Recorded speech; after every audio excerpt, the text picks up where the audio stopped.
ደግሞ ትንሽ አስተዋጽኦ አድርገናል። እኛም መመስገን ይገባል ይመስለኛል። ለራስ ሲቆርሱ አያሳንሱም ይባላል አይደለ? እና እግዚአብሔር ይስጥልን። በጣም በቃ አሁን ቤተ ክርስቲያን ሆነ የእግዚአብሔር ቃል የሚሰጥበትና የሚማርበት ለእግዚአብሔር ቃል የሚጓጓ ሕዝብ ለእግዚአብሔር የመታዘዝ አቅም ያለው ሕዝብ ነው። ስለዚህ እግዚአብሔር እናመሰግናለን። እውነትን እና አቡነ ሰላማ የነበሩበት ቦታ የእነ አቡነ ሰላማ ቦታ ሆኗል። በቃ ሆኗል። ስለዚህ እግዚአብሔር ይባርካችሁ። ግን ጥንቃቄ አድርጉ። አንድ መጽሐፍ ነው እንትን ማለት የለበትም። ጥንቃቄ እንደውም ከዚያ ከበሩ ላይ አንድ ማስታወቂያ አድርጉ። ከቤተ ክርስቲያን ከተደረጉት መጽሐፍቶች የሚወስድ ሰው ኃጢአት ነው ብቻ አይደለም ወንጀል ብትጨምሩበት ይቻላል። ወንጀል ነው ብትሉ፣ ምክንያቱም ኃጢአትና ወንጀል አንድ ነው። ግን ኃጢአት የሚለው መንፈሳዊ ስለሆነ እየተለማመድ ነው እኛ። ስለዚህ ወንጀል ነው የሚል እዚያ ላይ ጻፉ፣ ወይም በየመጽሐፏ ላይ ይህን መጽሐፍ ወደ ቤት መውሰድ እጅግ እጅግ እጅግ አጸያፊ ነው ብላችሁ ብትጽፉት ደስ ይለኛል። ምክንያቱም ይወስዳል ሰው ርኅራኄ የለውም። ደግሞ ወስዶ አያነበውም። ባይዘው ወስዶ ቢያነበው ስሰየው አያነበውም። ስለዚህ ጥንቃቄ አድርጉ። በጣም ጥሩ ነው። አንድ ሁለተኛ፣ አንዳንድ ቦታ ሲሄድ ስልካቸውን ያወጣሉ ሰዎች። ለምንድን ነው ስልክ መተዋጡ? ስል መጽሐፍ ቅዱስ ላነብ። አሁን እዚህ አይባልም፣ መጽሐፍ ይያዛል። ግን እኮ መጽሐፍ ቅዱስ እኮ አያነብም። ፌስቡክ እኮ ነው የሚያይበት ቅዳሴ እያየ ነው። ስለዚህ ከዚያም ገላግላችሁናልና እግዚአብሔር ይባርካችሁ ብዬ ይህንን ላደንቅ እወዳለሁ። እግዚአብሔር ይስጣችሁ። ስለዚህ መጽሐፍ ቅዱስ አለ። የዛሬ ውይይታችን የሚሆነው የማቴዎስ ወንጌል ምዕራፍ ከ21 ቁጥር 6 ጀምራችሁ እስከ ምዕራፍ 22 መጨረሻ ቁጥር ድረስ ነው ዛሬ የምንወያየው እና በዚህ ውስጥ ርዕሱን እንዲህ አድርጌ ሰጥቼዋለሁ።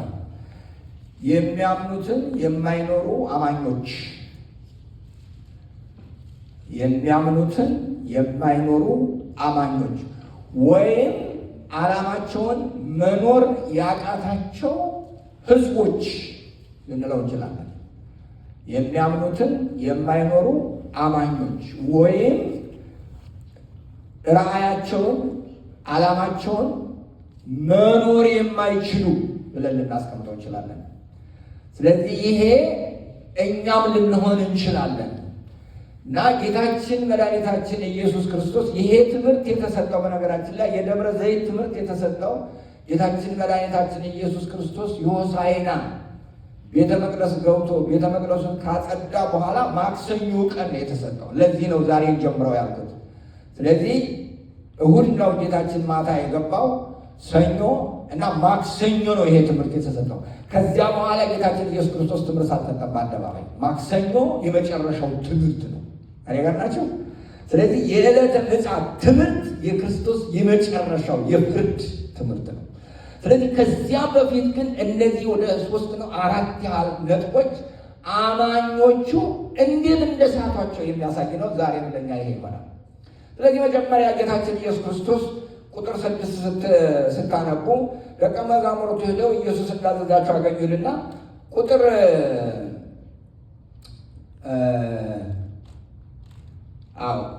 8 ላይ ይህን ታገኛላችሁ። በእነርሱ ላይ ጫኑ። ተቀምጠው ከሕዝቡ እጅግ ብዙዎች ልብሳቸውን በመንገድ ላይ አነጠፉ። ሌሎችም ከዛፉ ቅርንጫፍ እየቆረጡ በመንገድ ላይ ያነጥፉ ነበረ። የሚቀድሙትም ሕዝብ የሚከተሉትም ሆሳዕና ለዳዊት ልጅ በጌታ ስም የሚመጣ የተባረከ ነው ይሉ ነበር። ሆሳዕና በአርያም እያሉ ይጮሁ ነበር። ወደ ኢየሩሳሌም በገባ ጊዜ መላው ከተማ ይህ ማን ነው? ማቴዎስ ሁልጊዜ የሰው ስሜታዊ ነገር ይናገራል። በማቴዎስ ወንጌል ጽሑፍ ስታነቡ የዚህ ስሜት ይህ ማን ነው? በሌሎቹ ወንጌላት ይናገራል። ይህ ማን ነው ብለው ጠየቁ። የከተማ ምንድን ነው ይህ ሰልፍ ምንድን ነው? ማን ነው ይሄ ሰው የሚልለት ሲሉ የናዝሬቱ ኢየሱስ ነው አሉት። እና ሄዶ መዳረሻ ቦታው የት ይመስላችኋል? ንገሩኝ፣ ቶሎ በሉ። ቤተ መቅደሱ አይጋራችሁ። መዳረሻ ቦታው ቤተ መቅደሱ ነው። ቤተ መቅደሱ ደግሞ የእግዚአብሔር የክብሩ መግለጫና የተገለጠበት ነው። በከፍተኛ ደረጃ እግዚአብሔር ክብሩን የገለጠበት የመጀመሪያው ቤተ መቅደስ ተሰርቶ ሲመረቅ ሰሎሞን እዚያ መጽሐፈ ዜና መዋዕል ምዕራፍ 6 እና 7 ይመስለኛል እዚያ ላይ ጸሎት ጸልዮ ነበር። የምርቃቱ ተንበርክኮ ነው የሚለው። ተንበርክኮ ወደ 7 አንቀጾች እዚያ ላይ ዘርዝሯል። የቤተ መቅደሱ ዋና ዓላማ እኔ ጋር ናቸዋል። የቤተ መቅደሱ ዋና ዓላማ እዚያ ላይ ተዘርዝሯል። የመጀመሪያው ለእግዚአብሔር ክብር እግዚአብሔር የሚከብርበት ነው። ከዚያ ቀጥሎ 2-3 ልጥቀስላችሁ። ከዚያ ቀጥሎ ከሰማይ ዝናብ ቢቀር ምድር አዝመራ ባታበቅል በሰው ላይ ቸነፈርና ረሃብ ቢነሳ በዚህ ቤት መጥተው ቢጸልዩ እግዚአብሔር ሆይ ስማ እያሉ ከዚያ ቀጥሎ እንደገና ሰዎች ባልንጀሮች ተጣልተው ቢመጡ እርስ በርሳቸው ቢካካዱ እና አንዱ አንዱን ቢክደው ምስክር ባይገኝ ከዚህ መጥተው በፊት ቢጸልዩ ለተበዳዩ ፍረድለት። ምን ይመስላችኋል? ይሄ የፍትህ አደባባይ ነው። እውነትና ጽድቅ የሚታይበት፣ መስዋዕት የሚቀርብበት፣ የእግዚአብሔር ክብርና ጽድቅ የሚንጸባረቅበት ነው። ነገር ግን ጌታችን ሲመጣ ምንም እንዳገኝ ታውቁታላችሁ፣ ታድራላችሁ። ያው ነው ዓላማው፣ ያው ነው። ካህናቱ ያው ናቸው። እንደውም አንደኛ ወደ 6,000 ካህናት ነበሩ እዚያ በካህናት ስር ያሉ በቤተ መቅደሱ ዙሪያ 6,000 ተቀዳሚ ማለት ነው። በመቅደስ ቤተ መቅደሱ ኢየሱስ ወደ መቅደስ ገባና በመቅደስ የሚሸጡትን የሚገዙትን ሁሉ አወጣ። ሕዝቡም ሁሉ ኢየሱስ ወደ ቤተ መቅደስ ገባና በመቅደስ የሚሸጡትንና የሚለውጡትን አወጣ። የሚገዙትን ሁሉ አወጣ። የገንዘብ ለዋጮችን ገበታዎች፣ የርግብ ሻጮችንና ወንበሮች ገለበጠ። ቤቴ የጸሎት ቤት ትባላለች ተብሎ ተጽፏል፣ እናንተ ግን የወንበዴዎች ዋሻ አደረጋችሁት። አሁን ቤተ መቅደስ ተቀይሮ ምን ሆኗል ማለት ነው? አረ ንገሩኝ። ወንበዴ ማለት ሕግ በማይገኝበት ሕግ በማይሰራበት ቦታ ላይ የሚኖር ማለት ነው። ወንበዴ ማለት ከፖሊስ ጋር እየተሯሯጠ ፖሊስ ሲያየው እየተሽሎከለከ ውስጥ ለውስጥ የሚኖር ሌባ ሕገወጥ ማለት ነው። እነዚህ ሰዎች ቤተ መቅደሱን የሕገወጥ ንግድ ቦታ አድርገውታል። ስለዚህ እነዚህ አማኞች ናቸው፣ ነገር ግን እምነታቸውን በስራ ላይ መግለጥ ያቃታቸው ሰዎች ናቸው። ለጌታ አይዳቸውን ከለበጠ። ቤቴ የጸሎት ቤት ይባላል፣ እናንተ ግን የወንበዴዎች ዋሻ አደረጋችሁት ብሎ ገርፎ አወጣቸው። ከዚያ ምስጋና አወጣና እነሱን ወጥቶ ሄደ ነው። ይሄ እሁድ ማታ ነው። ስለዚህ ጌታችን ኢየሱስ ክርስቶስ ሲሄድ ቤተ መቅደሱን ገበያውን አገኘው ማለት ነው። አሁን ይሄን እንግዲህ ይሄ እያንዳንዳችን ከግል ኑሯችን ጀምሮ በክርስትና ሕይወታችን የእግዚአብሔር በረከት ቢጎበኘን፣ እግዚአብሔር ምሕረቱን ወደኛ ቢልክ፣ እግዚአብሔር ቸርነቱን ቢጠይቀን ከእያንዳንዳችን ልብና አእምሮ ምን ያገኛል ብለን እንጠይቅ ማለት ነው። እነዚህ ሰዎች ዓላማውን የሳተ ሕይወት ነበራቸው። የሚያምኑትን የማይኖሩ አማኞች ነበሩ። ከእምነቱ ጋር የማይቀራረብ ከቆሙለት ዓላማ ጋር የማይቀራረብ ስራ ነበር የሚሰሩት። ጥያቄ እንግዲህ እኛ ኦርቶዶክሳውያን የኢትዮጵያ ኦርቶዶክሳውያን ሰዎች ዛሬ እንዴት ነው? ኦርቶዶክሳዊነት ከሚሰራው ነገር ጋር ነው ወይ ያለ ነው ህይወታችን? የጥያቄ ራሳችን እያንዳንዳችን የሚመልስ ይህ ለሌላ የሚሰጥ ነገር አለ፣ ለእያንዳንዳችን የሚሰጥ። አሁን እጭ ቆይቼን ጠይቃችሁ ነው አንዳንድ ጥያቄ። ሁላችንም ቤተክርስቲያን ስንመጣ ሰው የምንመስል፣ ነገር ግን ለቤተክርስቲያን ትንሹን ነገር እንኳን ማድረግ ያልቻልን ከታማኝነት የጎደልን ሰዎች ብዙ ነን። እነዚያ በጣም ብዙ ነን። በነገራችን ከቁጥር በላይ ነን። ደግሞ አንዳንድ ነገር ስንጠየቅ በቃ አስቀድመን ጥያቄያችንን ደግሞ መስለን ለመታየት የምንቀጥለው ያለው እሱ ነው። ስለዚህ ይሄ ዝም ብሎ የላይ ለላይ የሚታይ ነገር ብቻ ነገር ግን ፍሬ የሌለበት ቀጥሎ የሚለው ምሳሌ የቀረበው እዚህ ቁጥር 18 ጀምሮ እስከ ቁጥር 22 ያለው ደግሞ ያ ቤተ መቅደስ የተባለው ሌላ ምሳሌ ሆኖ እናገኘዋለን። ምን በለስ ሆኖ እናገኘዋለን።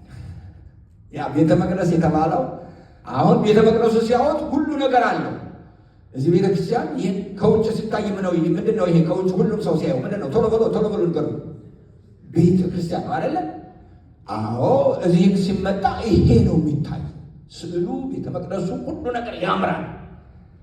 ውስጡ በትክክል ካልሆነ ግን ልክ እንደነዚያ ፈሪሳውያን ማለት ነው። እዚህ የምንቆመው ሰዎችም አለባበሳችን፣ አኗኗራችን ሁላችን ትክክል ነው። ስጋዋ ደግሞ የማንቀበል ከሆነ ንስሐ የማንገባ ከሆነ ይቺ ጥያቄ ጥሩ አይደለችም። አይጋናቸው ትሰማለች። ትንሽ ጠበቅ ባታ አንዳንድ ጊዜ ጠበቅ ያረጓት አባ ይላል ሲያውን ሁላችንም እዚህ ስንታይ አለባበሳችን፣ አኗኗራችን፣ አቋቋማችን ክርስቲያን ነው። ነገር ግን ወደ ውስጥ ገብተን ራሳችን ስንጠይቅ የክርስትና ሕይወታችን ምንድን ነው ተብሎ ሲጠየቅ ምናልባትም እንደነዚያ ሰዎች ሊሆን ይችላል። ከላይ ሲታያ ነው። ያ ጌታችን በማለዳ ወደ ከተማ ሲመለስ ተራበ ይላል። ይህ ረሃብ የሚለው ነገር አንድ ነገር መፈለግ ማለት ነው። አንድ ቦታ ላይ ተቀምጦ መንገድ ላይ ተቀምጦ አይተናል። ውሃ ጠማኝ ብሎ ተቀምጦ ውሃ ሲለምን አይተናል። በዚህ በዮሐንስ ምዕራፍ 4 ላይ በማለዳ ወደ ከተማ ሲመለስ ተራበ። በመንገድም አጠገብ በለስ አይቶ ወደ እርሷ መጣ። ከቅጠልም ብቻ በቀር ምንም አላገኘባትምና ለዘላለሙ ፍሬ አይገኝብሽ አለ። እዚያ ማርቆስ ወንጌል ላይ ምናልባት ፍሬ እንዳላት ብሎ ሄደ ይላል። ምናልባት ፍሬ እንዳላት ብሎ ሄደ እና አያት። ነገር ግን ከቅጠል በቀር አላገኘም። ይቺ በለስ ማናት ማለት ነው? አሁን እንግዲህ ይቺ ፍሬ አልባ ቅጠል የተሞላት በለስ ማናት ማለት ነው? አሁን ነው ቤተ መቅደሱ ነው። በቤተ መቅደሱ ያለው ሁሉ ነገር የሚመስል ነገር ግን ለእግዚአብሔር ክብር የሌለው ማለት ነው። ሁሉ ነገር የሞላለት የሚመስል ሁሉ ነገር የተስተካከለለት የሚመስል ነገር ግን እውነትና ጽድቅ ከዚያ ውስጥ የሌለበት ማለት ነው። የሌለበት ማለት ነው።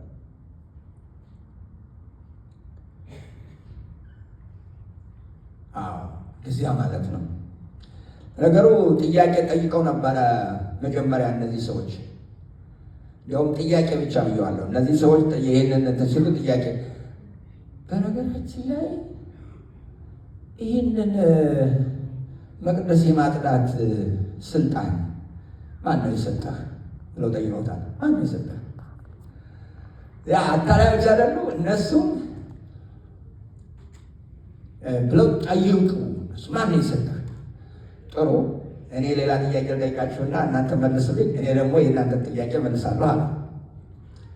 ጠይቀናል። ዮሐንስ የሚባል ነቢይ እንደነበረ ታውቃላችሁ? አዎ። የእሱ ስልጣን ከሰማይ ነው ወይስ ከሰው ነው አለ።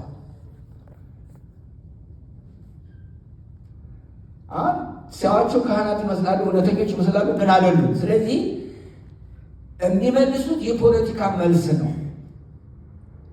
የፖለቲካ መልስ ነው የሚመልሱት። እስቲ ቆይ ምን እንመልስ አሉና ተነጋገሩ። ምን እንመልስ? ቆይ ከሰማይ ብንለው ለምን አልተቀበላችሁም ታዲያ? ከሰማይ ከሆነ ከእግዚአብሔር ነው አይደል? ከእግዚአብሔር ከሆነ ለምን አልተቀበላችሁትም ይለናል። እሺ እስቲ ከሰው በል ዮሐንስ እኮ በጣም ነቢይ ሰው ነው፣ የተከበረ ሰው ነው። የእሱ መልእክት ሰዎችን ሁሉ የለወጠ ነገር ነው። እንዴት አድርገን ደግሞ ህዝቡ ይቀጠቀጠናል። ስለዚህ ምን ይሻላል? አይ አናውቅም እንበል። እውነት እኮ ነው። ዮሐንስ እኮ ከሰማይ እንደመጣ ያውቃሉ እኮ፣ ግን አልተቀበሉም። እውነትን አውቀን እስካልተቀበልነው ድረስ ከጥያቄነት አናመልጥም ነው ጥያቄ፣ አናመልጥም። ስለዚህ ጥያቄ እንጠይቃለን። መልስ በሚሰጠን ጊዜ የእኛ ካልሆነ ሸርተት እንላለን። አይ እንኳን አያስፈልገን እንላለን። በተለይ ኦርቶዶክሳውያን በጣም ጠያቂዎች ነው። በጣም አንዳንድ ሰው እንዲሁ ብጥር አድርጋችሁ ብታስተምሩን ይላል። እሺ እንዴት አድርገን ብጥር አድርገን፣ እሺ ስጋዋ ደግሞ ተቀበሉ። ይህን ምን ልበለው? ከዚህ በላይ ንስሐ ግቡ። ምን ልበለው? ቂም አትያዙ። ይሄ አይሰማም? አቤት አይሰማም? ይሄ እውነተኛ ሁኑ። ይሄ አይሰማም? ብጥር አድርገህ አስተምረን ይላል። ኦኬ እውነተኛ ሁኑ። ለቤተሰባችሁ፣ ለልጆቻችሁ፣ በስራ ቦታ በሄዳችሁበት ሁሉ እውነተኛ ሁኑ። ይሄ አይሰማም? እንዴት ነው? ስለዚህ ካላደረግነው አይገባንም። አንድ አስተማሪ ነበሩኝ እዚህ ሴንት ቭላዲመርስ የሚባልና የመካከለኛው ምስራቅ ሰው ናቸው። በጣም በመጽሐፍ ቅዱስ እንደኔ አይነት ሰው በምድር ላይ የለም ብለው እንትን ብሎ ናቸው፣ የሚመኩ ናቸው። እና ካህን ናቸው ደግሞ የአንድ ቤተክርስቲያን ካህን። ምዕመናኖች ንስሐ በጠየቁ ጊዜ 3 ሰዓት ይጨርስ 4 ሰዓት ይጨርስ ለመጀመሪያው ቀን በደንብ ቁጭ ብዬ አዳምጣለሁ። ሁለተኛ የሚጠይቁኝ ከሆነ በሰዓት 180 ብር ክፈሉ ይላቸዋለሁ። ለምን ሲሏቸው ሁለተኛ ሊጠይቁ የቻሉት የመጀመሪያውን ስላላደረጉት ነው። አይጋራሽ የእግዚአብሔርን ነገር በትክክል እኛ ራሳችን ካለ እያደግን እንሄዳለን እንጂ ወደ ታች እየወረድን አንሄድም። እነዚህ ሰዎች እውነተኞች ስላልሆኑ ጥያቄ ጠየቁ። እውነተኞች ስላልሆኑ ደግሞ በመጡበት ልክ ሲጠየቁ አይኖሩትማ። እንዴት አድርገው ይመልሱታል? የማትኖረውን ነገር እንዴት አድርገው ትመልሰዋለህ? አናውቅም አሉ። እንግዲያስ እኔም አልነግራችሁም። እውነተኛ ካልሆንክ እግዚአብሔርም እውነቱን አይገልጽልህም። እውነተኛ ካልሆን እውነት የሚባል ነገር አይኖረንም። የሀገራችን ችግር ይሄ ነው። መቼስ ለውሸት ያለን አመለካከት ልነግራችሁ ከምችለው በላይ እንዋሻለን። እነዚህ ውሸታሞች ናቸው። ስለዚህ ይህንን ካየ በኋላ ነው የበለሷ ምሳሌ የመጣው። ፍሬ አላገኝባትም። ከአሁን በኋላ ፍሬ ለዘላለም አይገኝብሽ ማለት እስራኤል ያ ቤተ መቅደስ ከዚያ ቀን በኋላ የእግዚአብሔር ክብር የማይታይበት ሆኖ ቀረ። እግዚአብሔርን የገፋ አገር ሆኖ ቀረ። ምናልባት እግዚአብሔር ይቅር ይበለኝ፣ ከክርስቶስ ወዲህ መቼ ነው እስራኤል በሰላም የኖረችው? አሁንም እኔና እናንተ እዚህ እያለን እኮ አገሩ እየተተራመሰ ነው ዓለማችን አይደለም። ይህ ክፋት ነገር እኛ ፈራጆች አይደለን። እግዚአብሔር ይቅር ይበለን። የእግዚአብሔርን ነገር የገፋ ማህበረሰብ መቼም ቢሆን ሊጠቀም አይችልም። እኛም ራሳችን እንደዚሁ ነን። እግዚአብሔር እስካሁን ድረስ እያቆላመጠ ቀስ እያደረገ ይዞናል። የዛሬ ስንት ዓመት ነው እግዚአብሔር የለም የሚለው የመጣው? ስንት ዓመት ነው? 50 ነው። ያን ጊዜ እግዚአብሔር የለም ተብሎ በሚታወጅበት ጊዜ የደነገጣችሁ ድንጋጤ ትዝ ይላችኋል? እርግጠኛ ነኝ ብዙዎቻችን አይደለም፣ ግን እኛ የቄስ ተማሪዎች ስለነበር ሽምቀኛው ሽመቃ አለቃል። ምንም ለውጥ ሳናመጣ ሰው ሁሉ ሲሞት ሲታጨል ምን አብረን ስንዘፍን ያንን እንቃሳ ባሳለፈ እንደገና አሁንም ይሄው 50 ምናምን ዓመት ራሳችን በማታለል አለ። ግን ደግሞ ምንድነው ስንጠራ የእግዚአብሔር ምድርናት ኢትዮጵያ ሁላችሁም ንገሩኝ። የእግዚአብሔር ሀገር አሁን በሚቀጥለው ምናልባት ነገ እግዚአብሔር ከረዳን በዚያ ጊዜም ሰዎች እንደነበሩት እግዚአብሔር እናገኛለን። አሁን ግን እግዚአብሔር ክርስቶስ በዚህ ቦታ ላይ በቃ ቅጠል ብቻ ፍሬ አልባ ጥያቄ ብቻ መልስ ሲሰጠው የማይደርግ ቅጠል ብቻ ልብስ ብቻ ሲያወን የምንታይ ብቻ፣ ነገር ግን ፍሬ አልባ የሆን ሰዎች ሆነናል። ወቀሳ ሆነች፣ ትንሽ ጠንክራለች። የሚሰማ ነው። ስትወጡ እዚህ ተመልሶ ይገኛል ባይኖራችሁ ነው ወይ? ሰለሞንን ይዤው ነው እንደዚያ ሰውዬ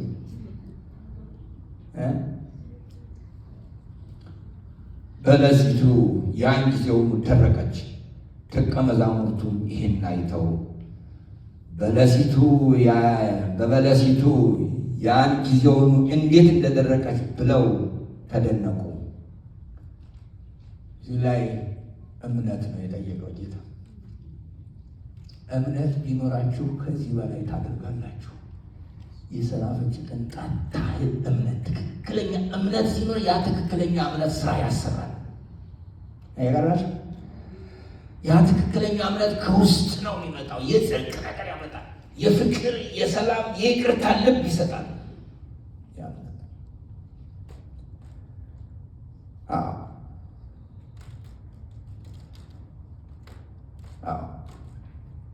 ይህን ያደርጋል። ስለዚህ በዚህ ብቻ አይደለም፣ ነገር ግን ይህን ተራራ እንኳን ተነቅለህ ወደ ባህር ተወርወር ብትሉት ይሆናል። አምናችሁም በጸሎት የምትለመዱን ሁሉ ትቀበላላችሁ። ስለዚህ ይህ ላይ እምነት አለ። ከእምነት ጋር አብሮ ምን ይሄዳል ማለት ነው? ጸሎት አለ። አምናችሁ ትጸልዩት ይሆንላችኋል። ስለዚህ ይሄ ነው። ወደ ሶስተኛው ስንሄድ ቃል ብቻ የሚል ደግሞ አለ። ነገር ግን ምን ይመስላችኋል? አንድ ሰው 2 ልጆች ነበሩት። ወደ አንደኛው ቀርቦ ልጄ ሆይ ዛሬ ሂደህ በወይኔ አትክልት ስራ አለው። እርሱም መልሶ አልሄድም አለ። ኋላ ግን ተጸጸተና ሄደ። ሁለተኛውን ቀርቦ እንዲሁ አለው። እርሱም መልሶ እሺ ጌታዬ አለ። ነገር ግን አልሄደም። ከሁለቱ የአባቱን ፈቃድ ያደረገ ማን ነው? 2 ልጆች አሉ።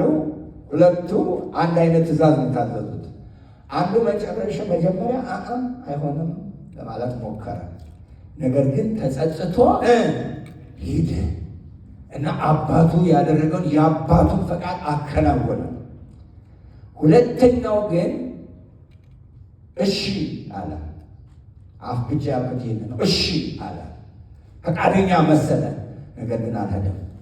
የትኛው ነው የአባቱን ፈቃድ ያደረገው ነው ጥያቄው። እንግዲህ በቃል ነኝ ማለትና ሆኖ መገኘት የተለያዩ መሆናቸውን ይሄ ሊያስረዳን የሚችል ነገር ነው ወገኖች። ታችን ይህንን ከደብረ ዘይት ከሆሳዕና ቀጥሎ ባለው ሰኞ ነው ይህንን እየተናገረ ያለው። ተጸጸተና ሄደ። ወደ ሁለተኛው ቀርቦ እንዲሁ አለው። እርሱም መልሶ እሺ ጌታዬ አለ። ነገር ግን አልሄደም። ከሁለቱ የአባቱ ፈቃድ ያደረገ ማን ነው? ፊተኛው አሉት። ኢየሱስ እንዲህ አላቸው፣ እውነት እውነት እላችኋለሁ። አሁን እንግዲህ ቀራጮችና ጋለሞቶች ናቁት። አሁን የዮሐንስን ስብከት የሰሙት ቀራጮችና ጋለሞቶች የእግዚአብሔር መንግሥት ባለቤቶች ሲሆኑ ሊቃነ ካህናቱና ሊቃውንቱ አማኞች የሆኑት ግን ወጡ ነው የሚለው። ቃሉን እስቲ አብረና ነበሩ። ጋለሞቶች ወደ እግዚአብሔር መንግሥት በመግባት ይቀድሟችኋል። ዮሐንስ በጽድቅ መንገድ መጥቶ ነበርና አላመናችሁበትም። ቀራጮችና ጋለሞቶች ግን አመኑበት። እናንተ ይህንን አይታችሁ ታምኑበት ዘንድ በኋላ ንስሐ አልገባችሁም። በዮሐንስ ስብከት ንስሐ ስላልገባችሁ እናንተ ኃጢአተኞች የምትላቸው የወደቁት እነሱ የጽድቅ ባለቤት ሆኑ። እናንተ የጽድቅ ሰዎች ነን የምትሉ ግን ውጭ ቀራችሁ ነው።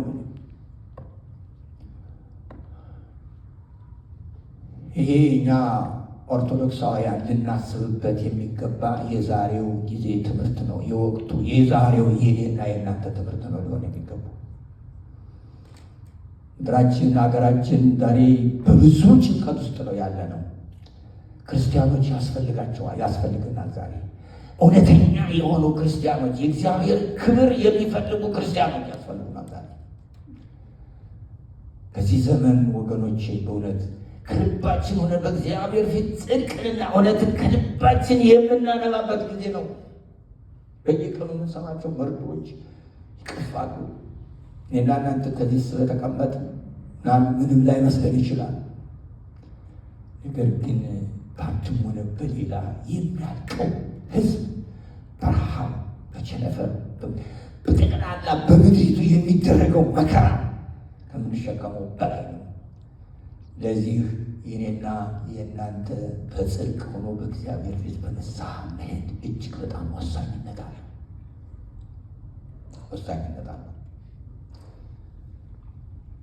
እንዲሁ ዝም ብለን ክርስቲያን ነን የምንለው ብቻ ስንት ቀን ተመላለስ ነው? ስንት ቀን ቤተክርስቲያን ተመላለስ? ስንት ቀን ራሳችን በቤተ መቅደሱ ውስጥ ቁመን አስቀደስን? ግን ስንት ቀን የሰማነው ያየነው የሚደረገው ነገር አሰቀቀን። በምድራችን የሚሆነው መከራ ስንት ቀን ቁመን በእግዚአብሔር ፊት ንስሐ ለመግባት ሞከርን። ሌላው ቀርቶ እዚህ በየሄድኩበት ይሄን የአብይ ጾምን እንትን እንጠይቃለን አለ። ዛሬም ቀርቷል። ሰበካ ጉባኤ ውስጥ ምሰሉ ቀርቷል አይደል? ይኸውላችሁ ሰው እያደገ ይሄዳል እንጂ እንደገና ወደኋላ እየሰማችሁ ነገር እንዴት ነው? እየጨመረ እያደገ ይሄዳል እንጂ የያዘውን እየጣለ ይሄዳል። ይህ እኮ ክርስትና ነው። እንደምን እንጾማለን አይደል? አጾም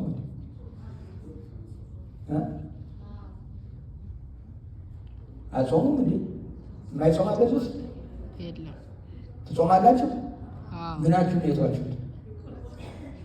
የተዋችሁት? ቁርሳችሁ ሰት ያመላክታችኋል። ጉዳደን ይሄ ጾም ያልሆነ ነገር እኮ ውድ ነው አይደል? የምንገዛባት ነገር ዶሮዋን አንዳንድ ቀን ብንጨምርባት ትንሽ በዛ ትላለች አለ። እስቲ የተዋችሁት ነገር የት ሄደ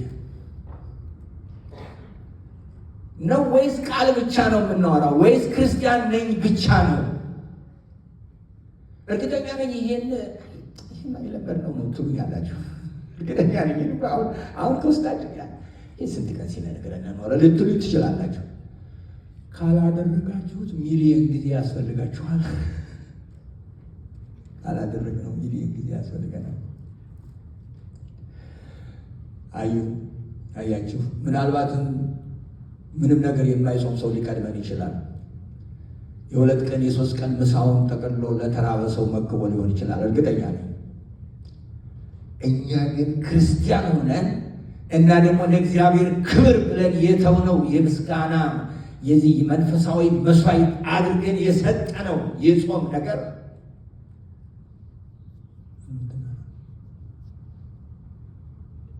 ስለዚህ ይሄ ጾም ሲያልቅ ራሳችሁን ጠይቁ። በኋላ እንደውም የተቃውሞ የነበረው በጾም የሚያገኟት ብር ትንሽ ጠርቀምት ብላለች መሰለኝ። ከዚያ በጀት ውስጥ አስገብተዋት ነበር። ትዝ ይለኛል።